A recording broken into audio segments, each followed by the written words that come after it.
l'histoire des Juifs du nord de la Méditerranée, un feuilleton proposé et présenté par Gérard Inger. Bonjour.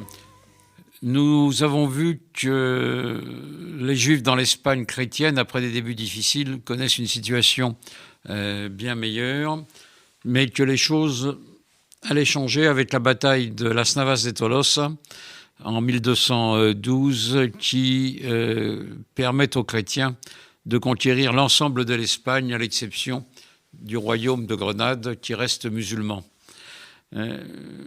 Cette conquête va se traduire par une pression très forte de l'Église contre les Juifs.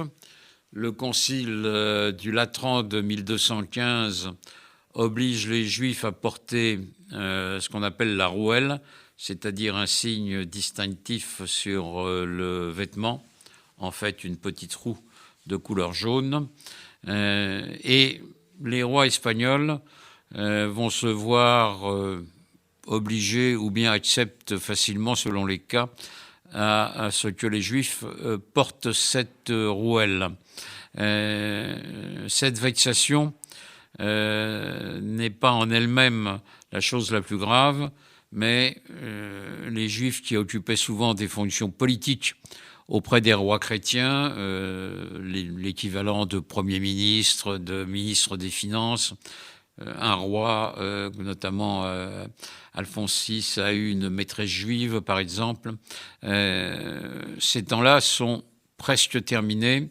On verra encore des Juifs occuper des fonctions importantes auprès des rois de Castille ou des rois d'Aragon, mais globalement, c'est de moins en moins le cas parce que l'Inquisition, qui est fondée contre d'abord les Albigeois en France et au sud de la France, étend son pouvoir en Espagne. C'est un moine espagnol, Dominique de Guzman, fondateur de l'ordre des Dominicains, qui est le père de l'Inquisition.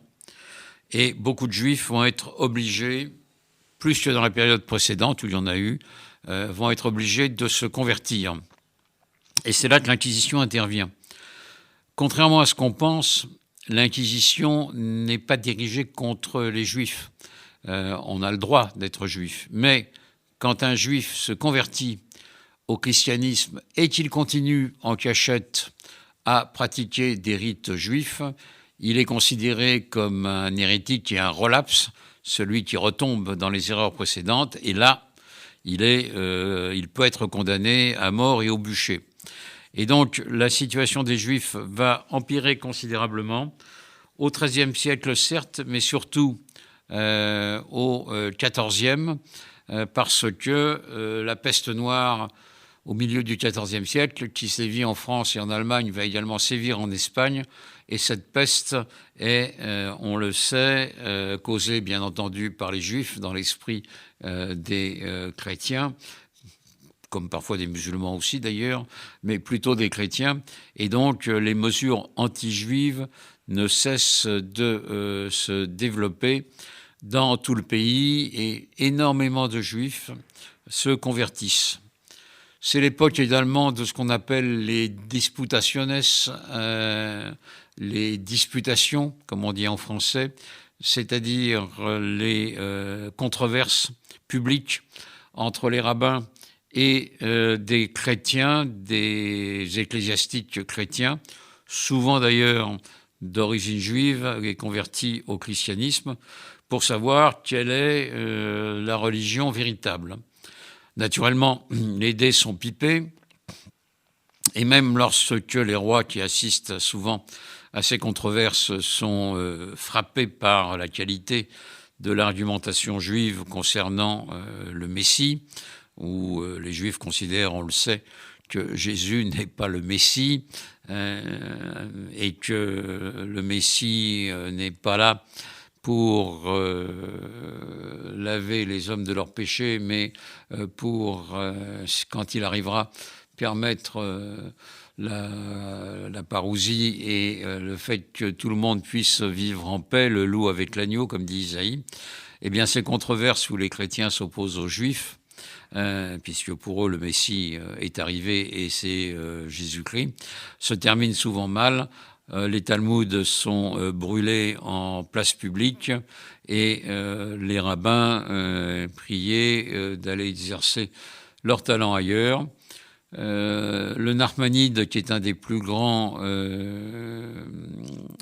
juifs intellectuels de l'époque, un grand rabbin, quitte à ce moment-là l'Espagne et se rend en Terre Sainte, où ils font des œuvres charitables et où il finit par mourir en laissant une œuvre intellectuelle importante. Est un de ces cas où l'on voit les rabbins quitter l'Espagne chrétienne. La situation va empirer à la fin du XIVe siècle, en 1391, avec un dominicain qui s'appelle Vincent Ferrier et qui attise la haine de la population contre les Juifs.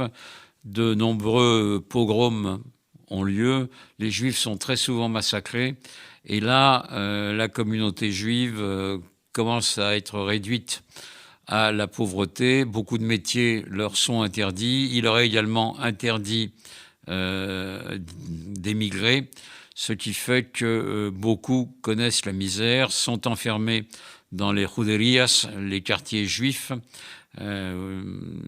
avec presque interdiction d'en sortir.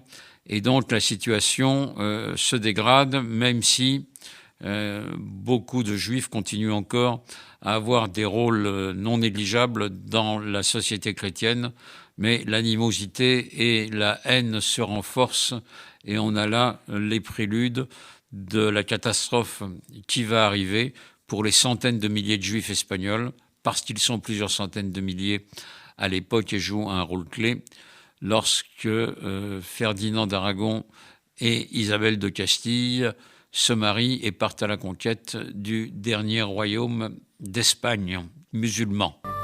C'était l'histoire des Juifs du nord de la Méditerranée, un feuilleton proposé et présenté par Gérard Inger.